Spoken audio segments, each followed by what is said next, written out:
Do you want to keep proving yourself right that things are going to go wrong, or do you want to actually allow things to go right for once?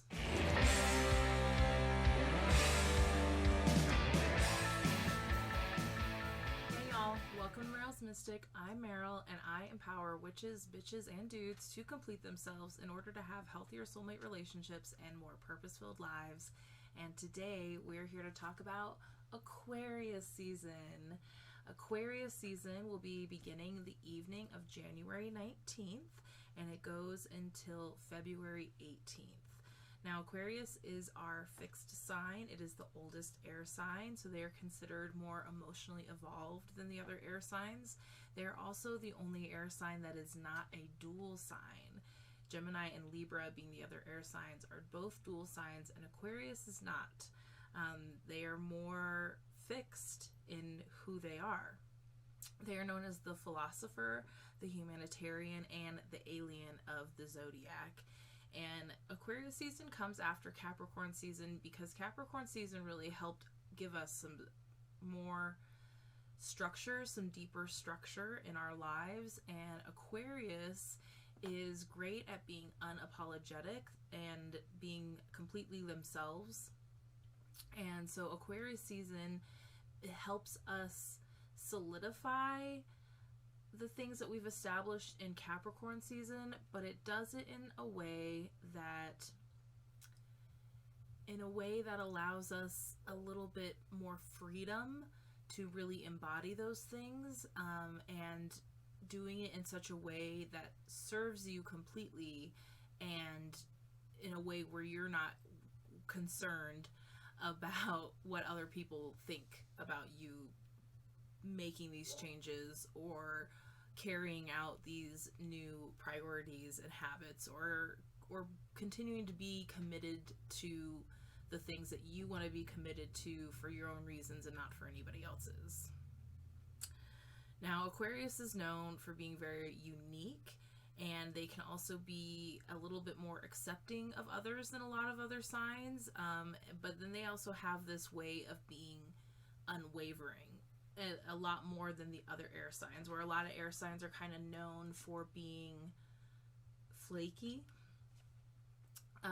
Aquarius is a little bit steadier than our other air signs can be known for.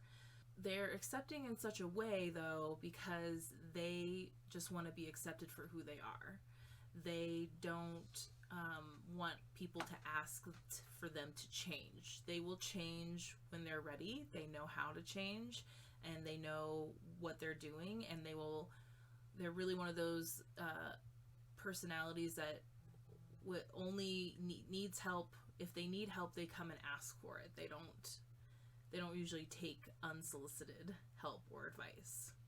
Aquarius is ruled by Uranus, and Uranus is the planet of originality and innovation. So when we're in this energy with the sun in Aquarius, a sign ruled by Uranus, both energies are really pushing us to embody our most unique selves.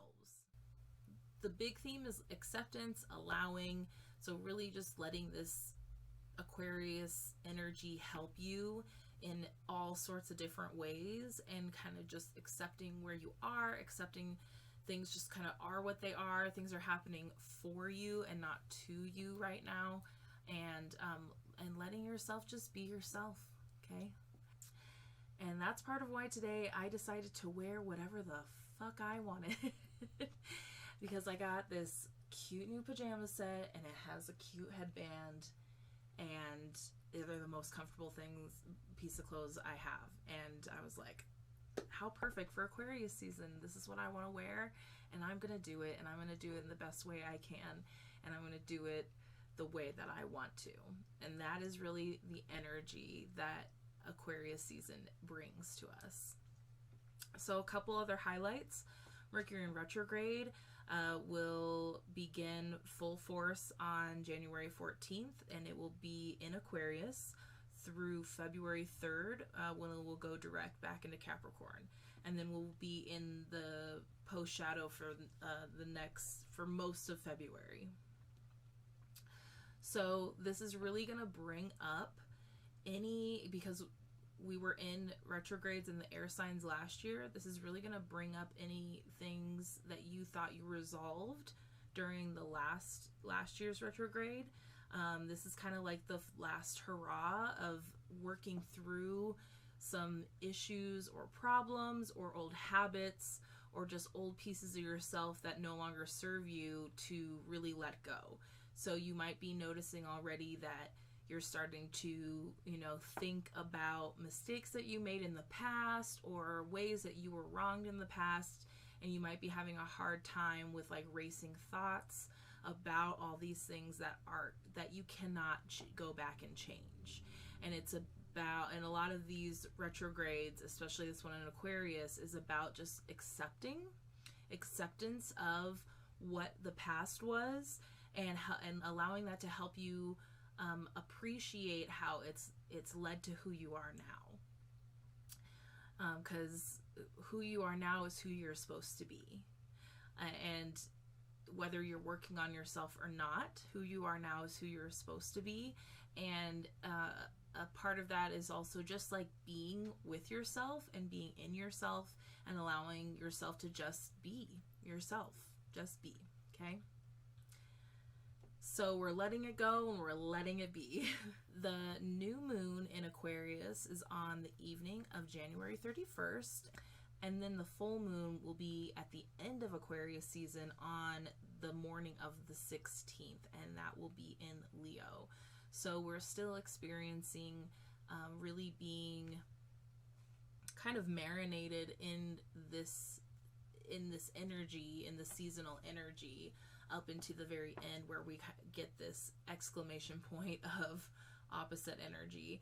And so keep your eye out, because there will be videos out for the new moon and the full moon for this season too. And there's usually a live for the new moon, and so you can join my mailing list and get in on that. Aquarius is represented by the star. Oh, now the glare is hitting it. There it is. By the star in the tarot. And the star is all about getting reconnected to, or just being connected. There's also a rejuvenation energy to the star. It's about being really connected to those things in life that fill you up and allow you to shine bright and give you energy and connect to your heart and soul and remind you why you're alive. It's all about destiny and fire and spirit and purpose.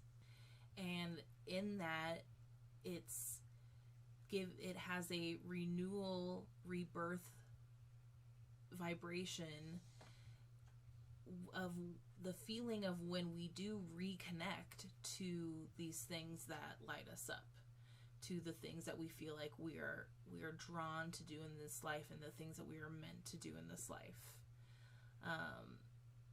And a lot of the times that is some form of artistic or creative expression or a physical activity. The star is all about that. Anytime the star comes up in reverse in a reading, I automatically know that there's been a disconnect between someone and what they're really meant to be doing, or what really gives them life, what really lights them up and allows them to shine. You can see the Aquarius symbol of the water bearer being represented here, and also that this is an air sign. It's the star in the sky, but it's also connected to the physical, by being connected to the land here, the emotional by being connected to the water, the ethereal. So we're gonna get into a star card reading with another deck. This is the traditional star card from the Rider-Smith deck. Today we will be using the Modern Witch deck, Witch Tarot by Lisa Sturl, and the Wild Unknown Animal Spirit deck by Kim Kranz. So if you've seen a couple of my other major arcana card readings for the season, I just started doing these for Scorpio season. I just got inspired. The inspiration came and told me this is what we should be doing. So we're going to be shuffling.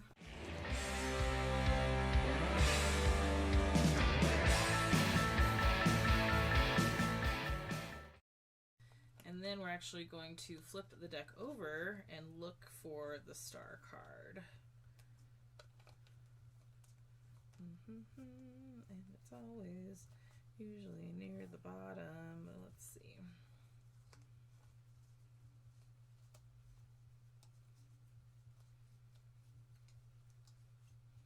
So the top card's usually what's like blocking you. Oh, there it is.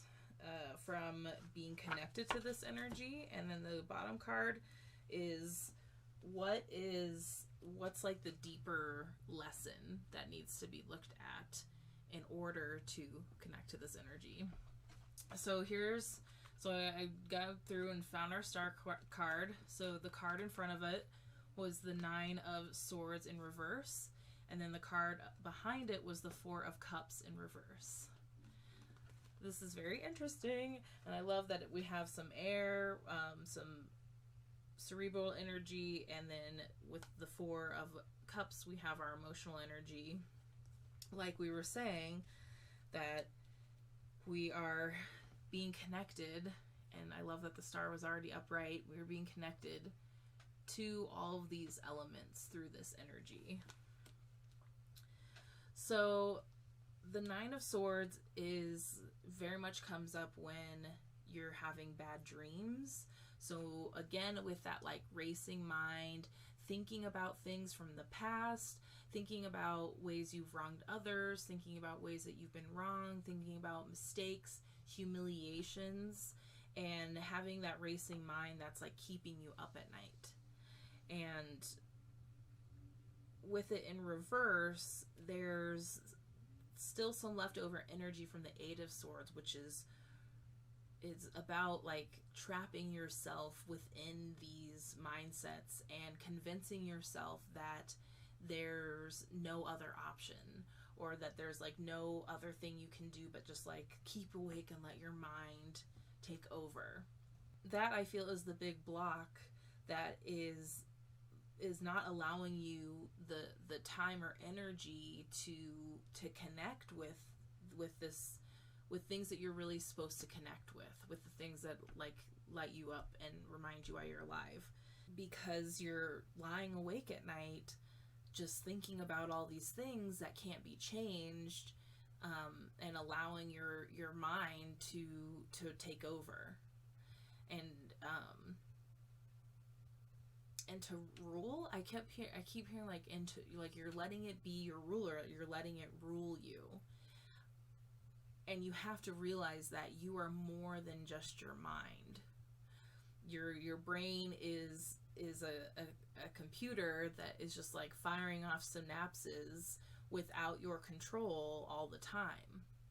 And so remember there's a conscious and a subconscious part of your mind, and that when you are conscious of what your mind is doing, that is when you are most powerful, and that is when you can choose to change how you are thinking about things, or what you're thinking about. And that's where like meditation comes in, and that's come up a lot this last year. Like everybody needs to meditate. Like I used to be like, everybody needs therapy, which I still believe that. Not sorry, but everybody also needs to meditate, myself included. I'm not that good at doing it regularly, but man, when I do it, I'm like, oh yeah, this is why I do this all the time. Like, why don't I make more time for it? It's silly. So you're letting your mind just like run amok. And so there's a piece of it that like things need to be put a little bit more into order. Either you need to write down the things that you're thinking of, or you need to find ways to change what you're thinking of. And sometimes that can be just like starting to sing your favorite song in your head, so that it's not grabbing on to these old memories, in the memory bank, that there's nothing you can do about it, but you're sitting there wasting all this energy on dwelling about all these things that you cannot change. Okay?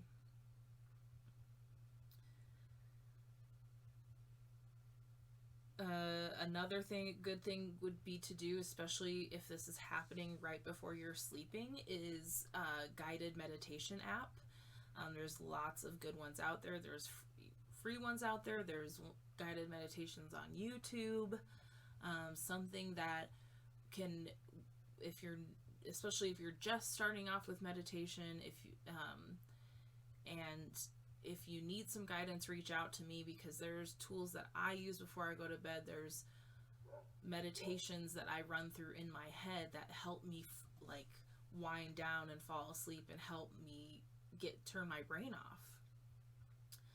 So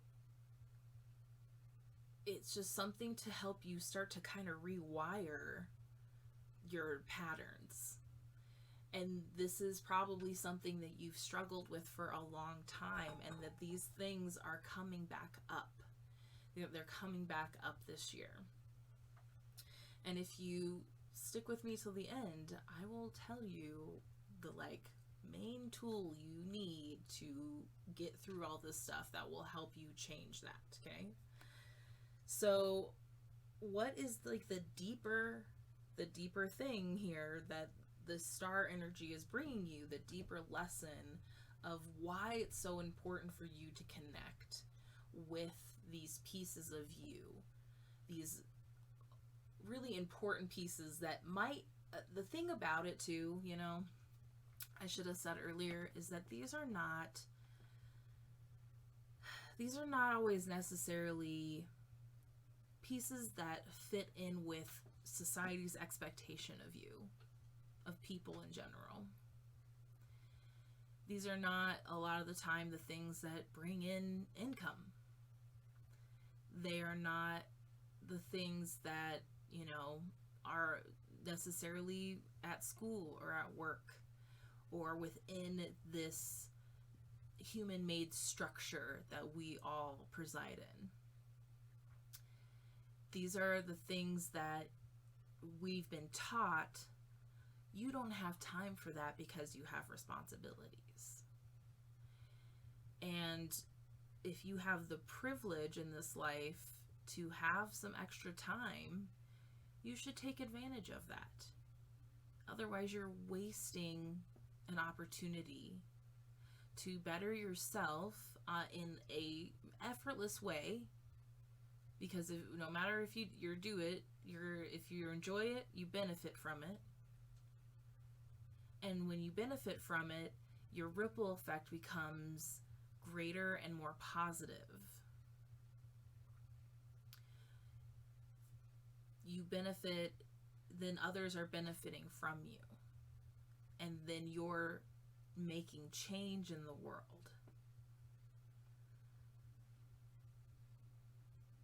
So these are things that we have to try to make time for. I mean, it could even be things that are good for you, you don't always want to do, like meditating or working out. These are those things that it's work to fit them into our lives. But I think a lot of us have more of a privilege to be able to do that than we think we do, and we're using excuses to not do them and to be stuck. Okay? And I know you don't want to be stuck. You wouldn't be here if you wanted to be stuck. Okay? So we're now looking at the Four of Cups in reverse. And I love this Four of Cups because her hoodie there says over it.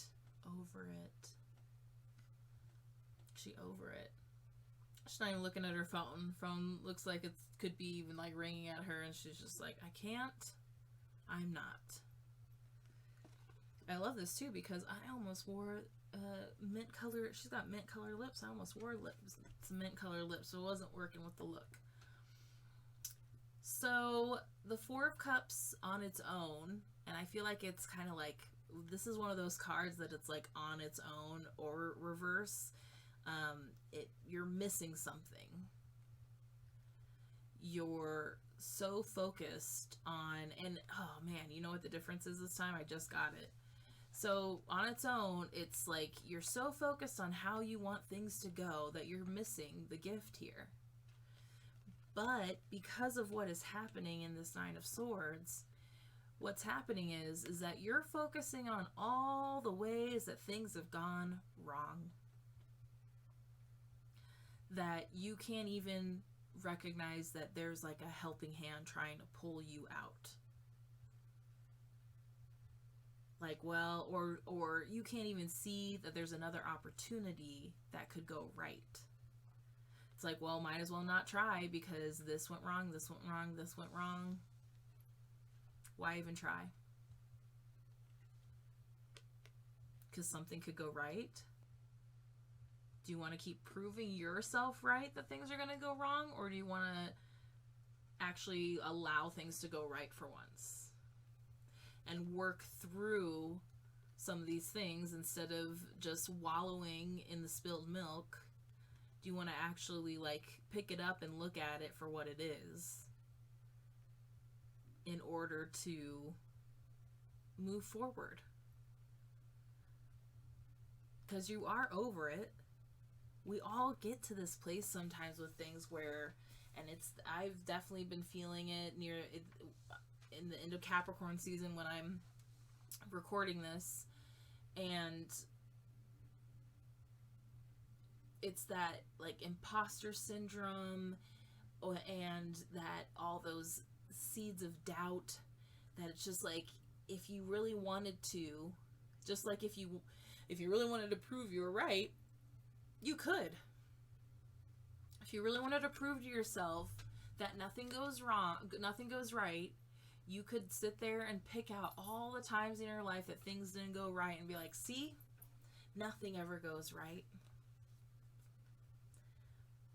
Or you could sit there and realize all the times that things did go right and all the times you did achieve what you wanted to achieve and reach the point that you wanted to reach. And prove to yourself that you can do this too if you really wanted to. It's just like if you were trying to prove yourself right in an argument, you can Google either side of an argument these days and you can find things, facts, stories, what have you, that support both sides of an argument. So are you going to sit there and keep focusing on all the things that went wrong, or are you going to remind yourself all the times that you made it happen for yourself and that you can easily do that again? It is actually part of your purpose on earth to be happy. No matter what society at large says, it is not our purpose to suffer, and just pull ourselves up by our bootstraps and carry on. We're here to learn how to accept ourselves and each other, and to heal and to feel and to just be and to enjoy. All right, let's see what the animal spirit cards have for us.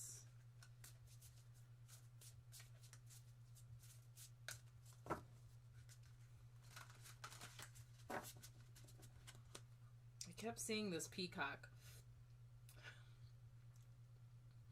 It's bad. I kept seeing this peacock through twice now, so we're gonna pull that one. We're gonna do two, and then I'm gonna cut the deck here because I felt the notion.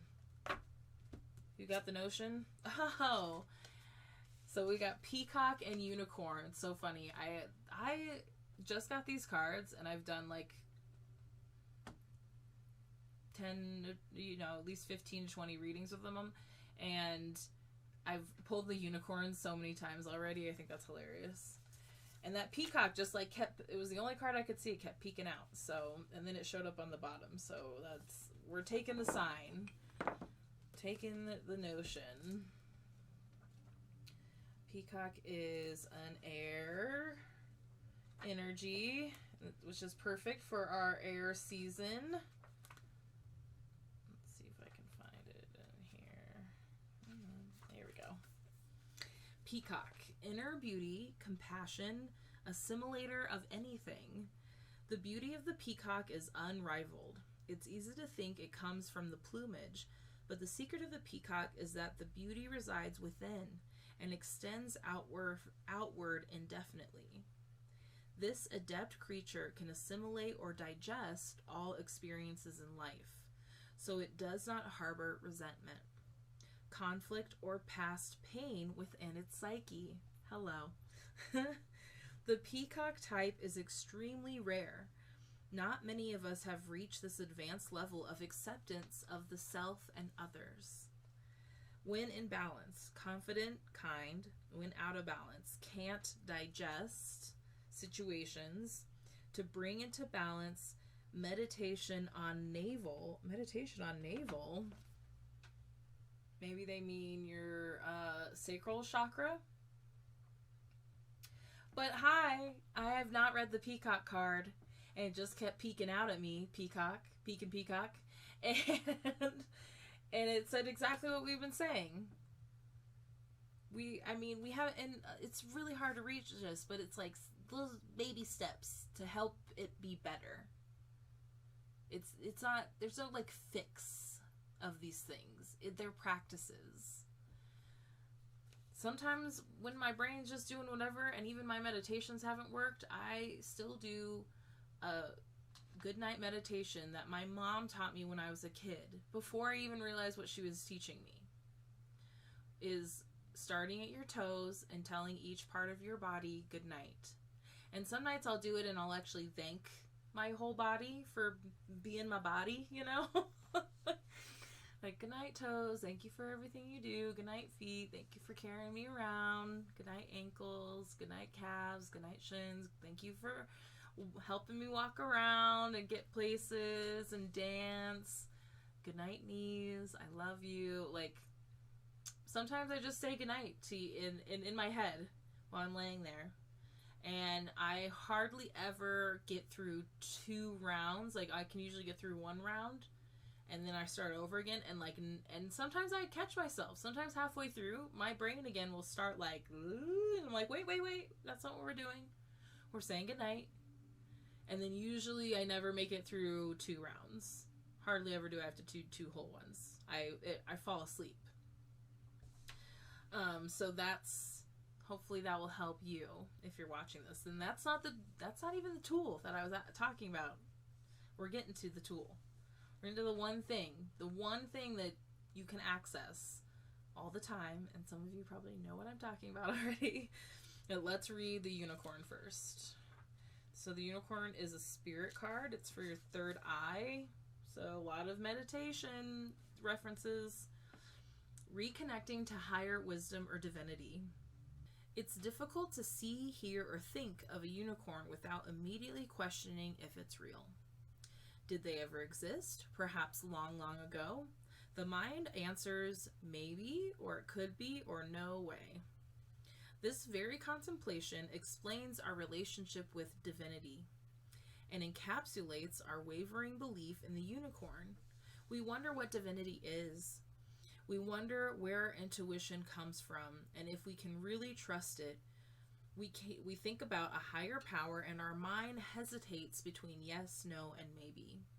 Is it male or female? Does it have a name? Is it just a feeling? The unicorn card appears and wakes us up to curiosity about the higher self and the divine. It is a card of questioning, exploring, and contemplating the inexplicable. The mind's eye knows there is something beyond our day-to-day lives, a deeper dimension to our experiences. The mind's eye reaches and reaches and reaches out to grasp something more. You are the unicorn, and you have begun your quest for the answers. The unicorn in the 6th chakra. The unicorn in the 6th chakra. It's no surprise the subtle essence of the unicorn card resides at the third eye, the exact place from which the unicorn's horn extends. This center is called the Ajna chakra, or command center. The ancient yogis believed it to be responsible for our intellect, intuition, and deepest wisdom.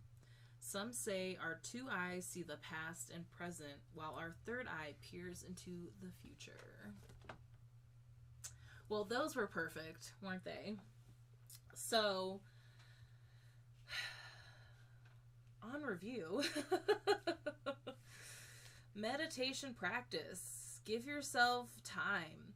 Allow yourself to be.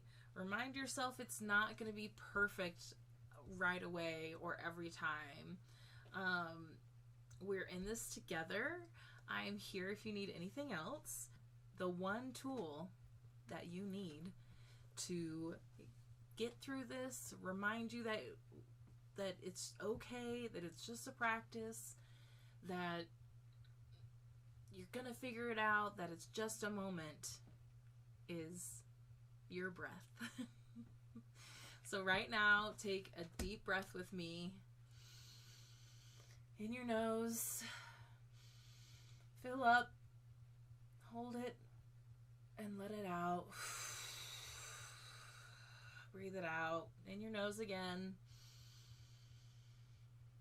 And sigh it out. In your nose one more time.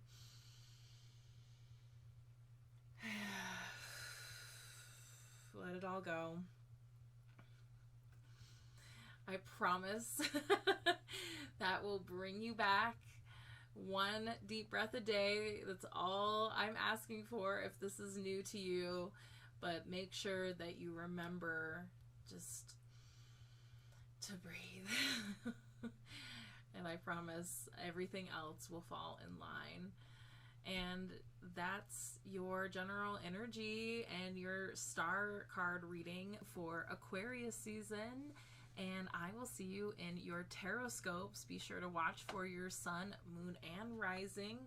All links are below. Please be sure to like, subscribe, share, join my Mystic mailing list so you can get connected to all the things. And I will see you soon.